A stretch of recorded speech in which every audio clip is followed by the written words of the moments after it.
naging mainit nga na usapin ang kontrobersyang ito sa mundo ng social media at pati na rin sa buong bansa.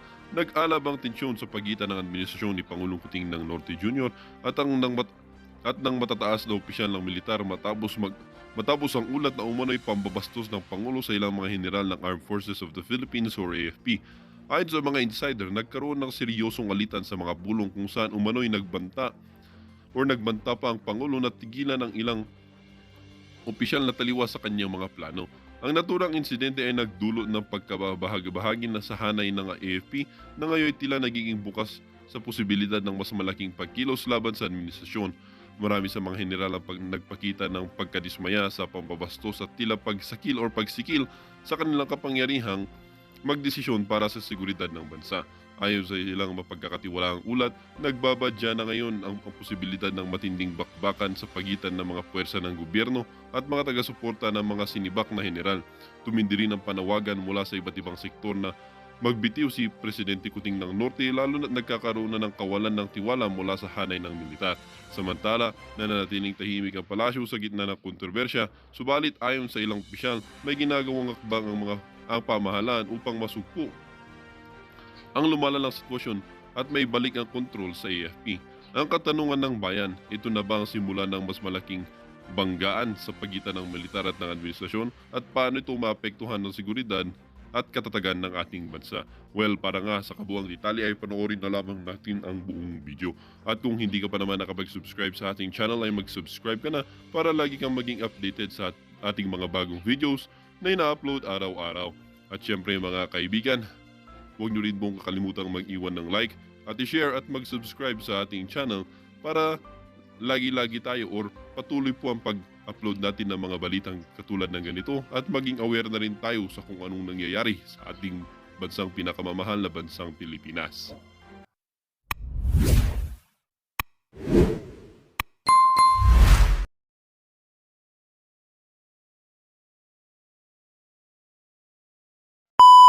Matitinong magulang. Ngayon, kung ikaw, magulang kang lulong ka sa droga, hikayatin mo pa yung anak mo, pat-session kayo.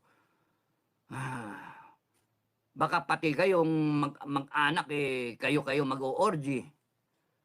Yung mga walang kwentang mga Pilipino itong mga pinipilit ikabit ang Duterte, si Digong, bato, PNP natin, sa EJK. Putang ina nyo. Hayop kayo, PI kayo, PI. Kakabit nyo sa... Ang ganda ng naging resulta ng ano. Pipilit ninyo kasi na... Buhay nga yung 300,000. Napuno nga yung kulungan natin. Pipilit ninyong order yung EJK. Saywar nga yun eh. Hindi nyo maintindihan kasi. Kasi pang ano lang kayo, pang opisina lang kayo eh. Hindi nyo maintindihan. Never nyo maintindihan. Hindi kayo mawak ng tao. Hindi kayo... Putang ina. Hindi kayo wala sa responsibilidad nyo yung kinabukasan ng isang syudad, ng buong Pilipinas. Hindi kayong iniiyakan. Sasabihin ngayon ng nung iba dyan, lumapit sa akin yung mga biktima, etc. Puta na yun. Paano kayo, that's BS. BS talaga. Kaya huwag nyo na dapat iboto yung mga ganyang klase, mga pipitsugin, mga walang kakwenta-kwentang mga government official yung ganyan. Kita nyo, nagiging problema. They spend money para lang gamitin ng Malacanang, kaalyado ng Malacanang to bring about yung ganyang gusto nila. Kaya nga, ang sa akin, decide, mga kababayan, decide. Mamili lang kayo, dalawa lang yan. No? Yung on a lower level. O sige, gusto nyo, yan na yung Duterte, Marcos Duterte. Mamili kayo. Marcos Duterte. Duterte lumalaban sa droga. Marcos, gumagamit ng droga. Hanggang ngayon, hindi ka nagpapa-hair follicle test, Bongbong Marcos. Ibig sabihin, gumagamit ka ng droga. Ganun kasimple. Magpa-hair follicle test ka, BBM. At kayong mga nakapaligid sa kanya, lalo na AFP, PNP, siguraduhin nyo mag-hair follicle test yan. Kasi hanggang hindi yan nagpa-hair follicle test, gumagamit ng droga. Ganun kasimple, huwag nyo kaming gawing tanga. Choice, isang presidente gumagamit isang presidente lumalaban sa droga. Hindi baling pumatay. Hindi bale. Isang presidente gumagamit ng droga. Ito lumalaban ng droga. Ito gumagamit ng droga. At yung mga nakapaligid, gumagamit ng droga. Ngiwi, ngiwi, ngiwi, ngiwi. Nung gano'n sila, ngiwi, ngiwi. Ito, may ngiwi ba? Tapos sasabihin nitong isang gago, nagpepentanil, na binabanatan niya ng mga vlogger. Putang ina nyo. Puta ng mga pagsama-sama kayo sa isang isla. Kung ako lang ang masusunod, ilagay ko kayong lahat sa isang isla. Pending death penalty. Ano nyo? Ayop kayo. Lahat kayo, sama-sama. Bigyan ko kayong piko, magsaksa, magpatayan kayo doon kung gusto nyo. Magkuhan kayo. Ang objective niyo, hukayin nyo hanggang pinaka isang dampye. Hukayin nyo. Kanya-kanyang hukay kayo. Hayop kayo. Kung mag-aasta kayo, Congress, Senado, kala ninyo, napaka-powerful ninyo. The power came from the people, nakalagay sa konstitusyon. All power, all authority emanates from the people. And here you are. Here you are. Punta nga, lording over the Filipino people. Tangina nyo, hayop kayo. May araw din kayo. Matatapos din yung kingdom ninyo. Matatapos yan. Sabi ko na sa inyo, I'm warning you na the Filipino people will make a choice. Simple lang yung choice. Bongbong Marcos, Duterte, yun lang. Huwag mo na isama yung matanda, si Digong. He has done his time. He's given us a legacy. And right now, yung anak niya, ang Vice President. Dalawa lang yan, constitutionally mandated yung dalawa. May 31 million, 32 million. President, Vice President. Dalawa lang yan. Walang ibang tao ang pagpipilian nyo. Not even the military. Not even a junta.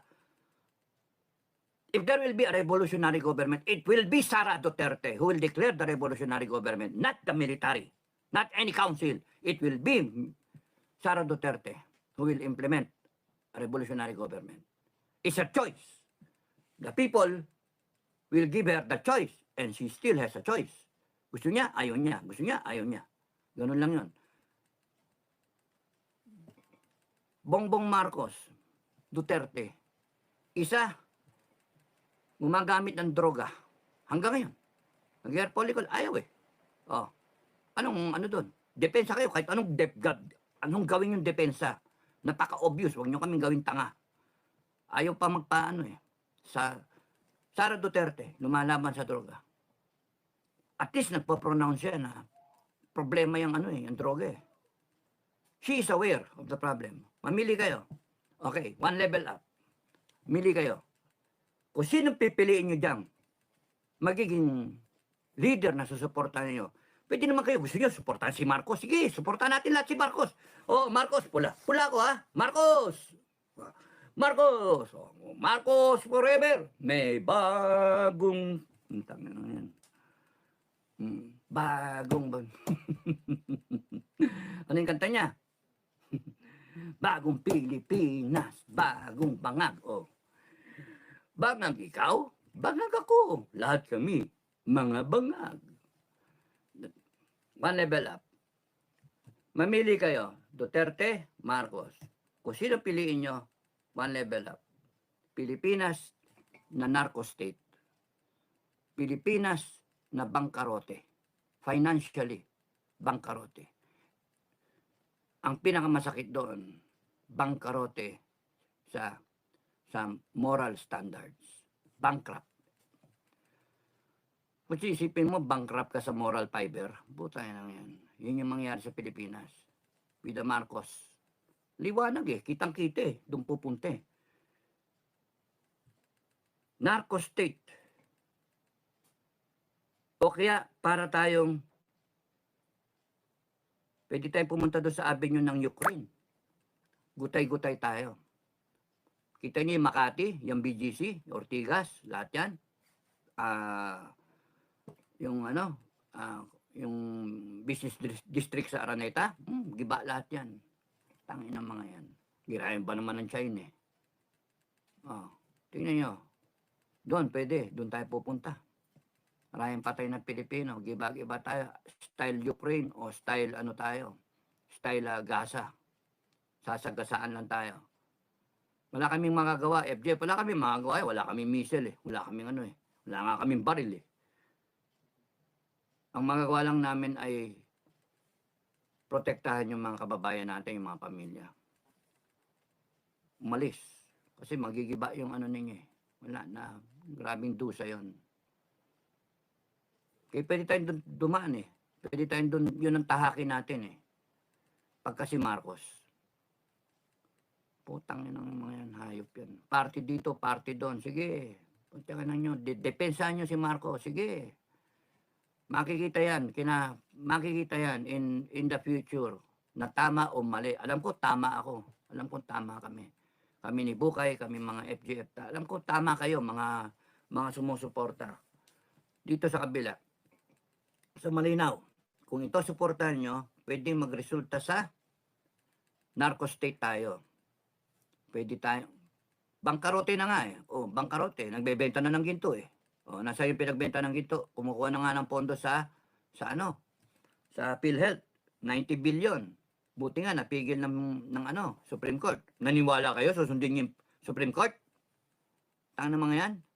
Nagnanakaw nga sila, bilyon-bilyon, trilyon Maniwala kayo susundin yung Supreme Court? Wala nga respeto yan. Binibili nga nila yung Supreme Court Okada, di ba? They have corrupted almost all the agencies of government. What makes you think that the Philippines will be a better country for Filipinos? They are driving the country to the point of bankruptcy. Anong main ticket ngayon? Mga bill better more daw. Ano yung main ticket items ba? Nasaan yung pera? Nasaan yung flood control, 5,500. Ilang billion yun? Nasaan na? Ayan, baha, Pilipinas. Anong gagawin natin? So, ang masama doon yung, sige, yung financially, bangkarote tayo. Ang masama, yung morally, bangkarote tayo kasi okay lang yung nakawan. Kasi yung mga Pilipino, vlogger, mainstream media, ibang Pilipino. Even the young Filipinos. Okay lang sa kanila at pine-praise nila, titignan niyo yung mga Facebook na mga like nila. At minumura pa si Duterte, minumura pa yung mga pulis ng puta ng mga yan. And ginag-justify, ang galing-galing ng Quadcom, ang galing-galing ng Kongreso. Puta ng mga yan. Sige, doon kayo kay Marcos. Ang question na lang sa akin niya papayag ba tayo, Pilipinas, especially FGF, papayag ba tayo na ganon ang mangyari sa Pilipinas? Wala na ba tayo talagang choice? O meron? Ang isang pupuntahan pa niyan ay maghati ang Pilipinas. Sige, lahat kayo sa Luzon, magkakasama kayo. Kung Visayas gusto sumama sa inyo, kasi nandiyan si Tamba, sige, sama-sama kayo. At yung Mindanao, hihiwalay na lang. Para walang gera. Walang civil war. Kanya-kanya na lang tayo. Sige, diyan kayo sa gobyerno nyo. Putangin na nyo. Diyan kayo kay Marcos. Diyan kayo kay Tamba. Diyan kayo kay Lisa. Diyan kayo sa party-party. Diyan kayo sa mga English niya. At baliwala sa inyo yung ginagawa Okay lang, nakawan, okay lang yung mga droga-droga, okay lang lahat yan. At pinoprosecut niya si Duterte, EJK, mga pulis, binamasama, walang iya pa yung mga pulis ngayon. Matapos nilang trabahuin ang mga drug lord, yung sindikato. Lumaban sila. Ngayon, kasalanan nila. Pumatay sila. Anong po siya? You fail to appreciate, you are failing to appreciate the efforts done by the past administration, Duterte, down the line, up to the PNP, AFP, to stop the drug menace. 1.6 million surrendered. 300,000 were captured in operations, alive. Ano sinasabi nyo, EJK? Lumaban nga Ano ba kahirap intindihin yan? Putang ina nyo, tapos yung palilitawin nyo, sinadya. Mas mahalaga pa sa inyo yung buhay ng mga namatay na yon na sinasabi nyong biktima ng EJK. Pero hindi mahalaga sa inyo yung buhay ng mga biniktima. Anak ng puta ng mga klase kayo, mga Pilipino kayo. Maghati na lang tayo. Hatiin na lang natin Pilipinas para matigil tayo. Yung kabila, ano yung choice? Kung pinili nyo yung Duterte,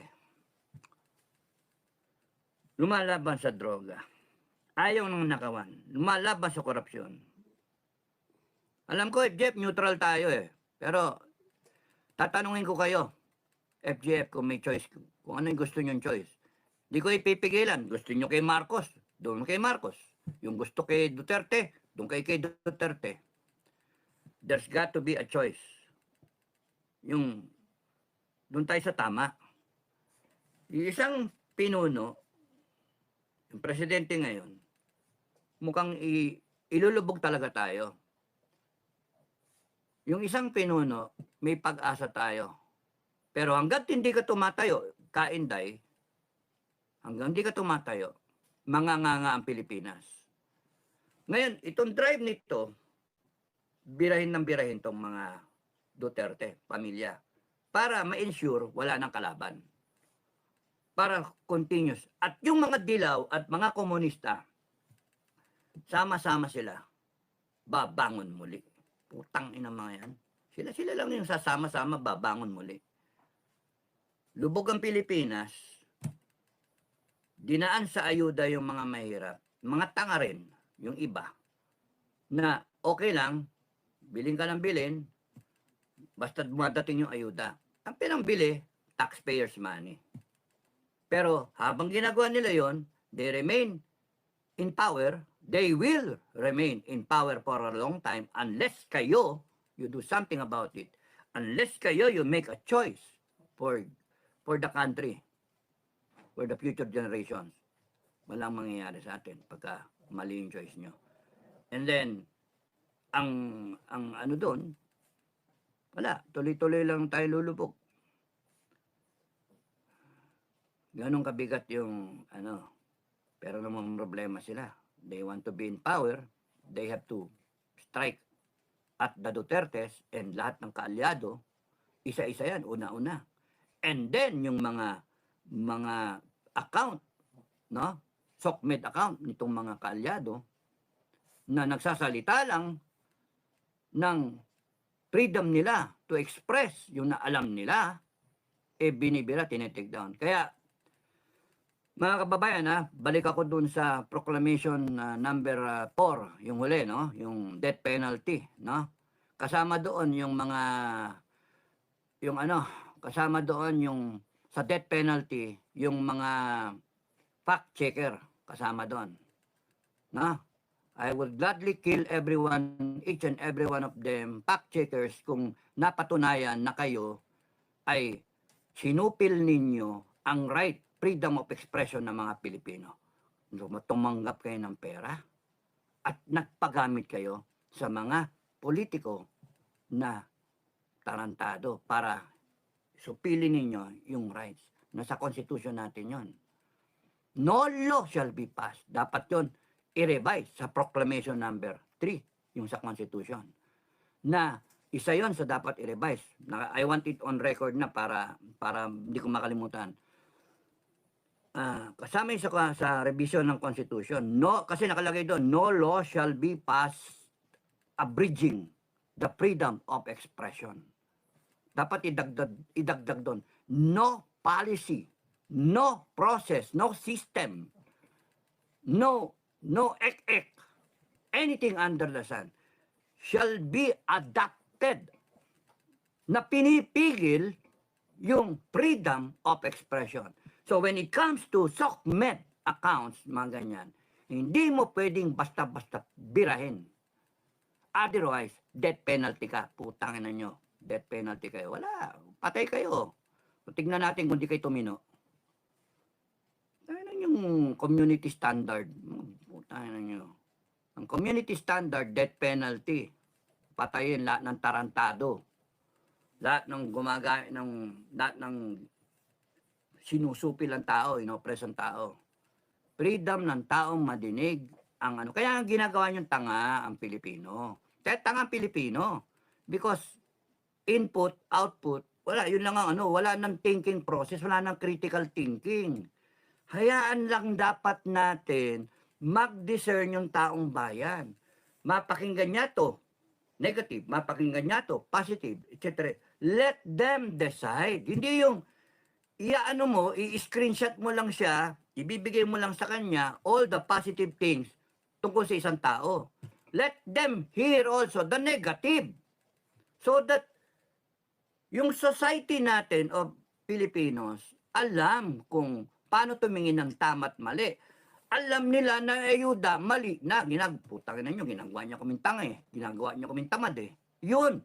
And anyone can speak about it. Hindi yung susupilin nyo yung SOCMED account, bibirayin nyo yung mga vlogger, bibirayin nyo yung puta ng Facebook na yan.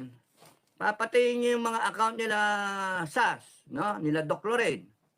Titirahin nyo kung sino-sino pa yung mga nangyayari. Hindi nyo mayari yung mga account ng mga general na nag-iingay. Takot kayo eh. Tangina nyo. Sige, tirahin nyo yung account ko. Tirahin nyo yung account ko sa Facebook. Tirahin nyo. Papapatay ko talaga kayong lahat pagka umikot ang gulong. Tangina nyo. No mercy. Identified naman kayo eh. Tangina nyo. Tignan natin kung hindi kayo humingi ng ng tawad. Hindi ko kayo patatawarin. Umikot lang ang gulong. No, yari kayo. Gurgurin niyo yung mga account namin. Tangina ninyo, hayop kayo. Dapat nandun yung freedom of expression. Let the people be educated kung ano yung actual na nangyayari. And let them discern kung tama yung sinasabi mo o fake news. Otherwise, kung hindi nyo gagawin yung ganyang standard, I will ban it. I will ban Facebook. Tangina nyo. Ginagago nyo. Initimpla nyo yung utak ng tao eh. Pati media, kayo. Kasama kayo. Ha? SOCMED. Pati yung yung mainstream media. Pati mga print media. Lahat kayo media. No? Media. So marami kayo. Medias. Pati medias ko. Lahat kayo, kasama kayo. Kasama kayo. May nararamdaman ko kaya nagpatawa. Kasama kayong lahat. Kasi kung sa akin nakakita, binabayaran yung mainstream media. Isang side lang binabalita. Linti kayo. Tapos nung kakaamoy kayo ng medyo ito, mukhang maraming suporta at nagdedelikado na itong kabila. Binabalita nyo na itong Duterte. Nanto ko. Anong klaseng media yan? Anong klaseng social responsibility meron kayo? Kaya dapat merong sistema tayo na nandyan yung death penalty, na ito enumerated lahat ng sangkot sa death penalty, yung scope niya, para pagka boom ko na pwedeng kahit sinong Pilipino i-report kayo, mag-complain at kayo ma-under trial. No? Pag hindi umubra yung ating judicial processes, doon tayo sa tribunal, doon sa Council of Elders magreklamo. Anything goes wrong, you go up to the Council of Elders natin. Di ba ang ganda? Di matakot kayo ngayon lahat. Matakot kayong lahat, pati Congress. Pero nasa yung Congress sa Proclamation 7 pa yung Congress. Ano na ba ako yan? For death penalty, no? Yun, binalikan ko ng konti. Sinasaklaw ko yung SOCMED, yung mainstream media, ng forms ng media. Anyone na sinupress yun, ganon, death penalty. Madali naman yung proof dyan madali. Papatawag lang naman yung yung mga may-ari, ng media. Papatawag, may langaw. Papatawag yung may-ari ng media. Papatay na. Mamamatay tao, mamamatay langaw. So, yun yung, okay. Yun yung, di ba? Mga, mag-comment kayo. Okay ba kayo doon? Dama yan. Kasi, pagka wala kang intensyon, kunyari, fact-checker ka, di matakot ka ngayon, Hindi pwede yan. Tatanggalin. It's against the law. It's against the Constitution.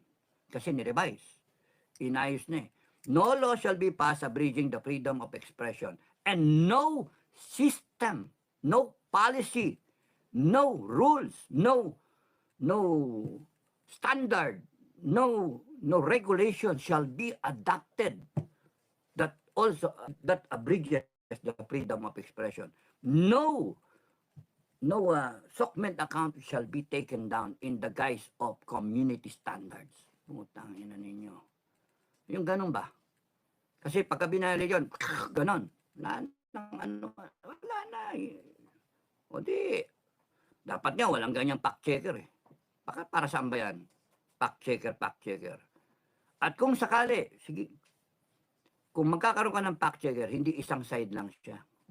Hindi, pero bakit ka tatanggalin yung Facebook account mo na wala ka man lang kamalay-malay, wala ng proseso? Dapat yan may proseso at dapat yan sa bansa natin because meron tayong constitution na nirerespeto ang right ng bawat Pilipino, all 119 million Filipinos. Nirerespeto yung right magsalita. Kay ikaw may pinag-aralan, wala pinag-aralan. Kay ikaw bobo, ikaw matalino, genius ka, o ikaw moronic. Ikaw ay isang ita. No read, no write. Hubok ka, wala kang alam, wala pinag-aralan. Ikaw, naka-Amerikana ka. Nakagalang-galang na honorable. Pares kayo ng right. Putang inang walang ano yan kung kay mayaman ka, kay mahirap ka. Pares tayo ng right guaranteed by the Constitution. So, hindi pwede yun na mas mabigat yung right nitong isang mayaman, itong politiko, kaysa sa right ng maliliit na tao. Hindi pwede yun.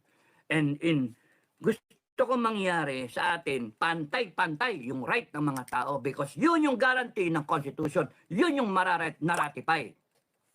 Kaya nga kinakailan i-revisit yung Constitution, Proclamation number 3, and it will result to, advice lang naman yun, it will result to the Philippine Constitution of 2025. Kung magkakaroon ng advanced thinking lang ako. Imagine yun, revise, amendment. Pwede nga 1987 Constitution pa rin, pero amendment, ganun. Kundi kaya, you come out with a better one, ganun din naman yun eh. Either it's an amendment o kaya it's ano tawag doon, derivative, no? The corrected version. Wala yung poot, wala yung galit, wala yung ginawa yung 1987 Constitution para birahin mo si Marcos. And then sumisingit yung mga leftists. Lagay mo ano dyan. Lagay mo dyan yung party list para may pagkasa tayo manalo. Ayun, nagkaroon ng party list. Sa gobyerno, yun, may pondo sila. Yun, pondo, dala sa kung saan. So, nakakita, guilty na nga eh. Convicted na nga, nandiyan pa, nakupo pa. Bumabanat pa. Diba? That's why, it's stupid. So, comment kayo. Kung maano ko para mabasa ko yung mga comment ninyo. Hindi ko necessarily masasagot, pero at least nakikita ko yung comment nyo. No? Thank you sa mga comment ninyo for that matter. Thank you. Okay, so, balik ako, dilema ng Malacanang. 30, 31, wala na, undas na eh. 1, 2, bakasyon pa rin eh. Kailan ba magpo-fall yung ano ba yan? Wednesday, 30, 31. 1, Friday, 2. Ay, long weekend pa. 3, 4. Resume sila, 5. US elections. Wala. That's why there's got to be something. Yun yung dilemma nila. Ang dyan, implementer AFP. So AFP, you will have to make a choice. If ever, umabot sa ganun. And then, taong bayan, you have to make a choice. Marcos, Duterte. You choose the person, Marcos, you look at what the Philippines will be. Given yung current scenario. Imbestiga, lihis-lihis.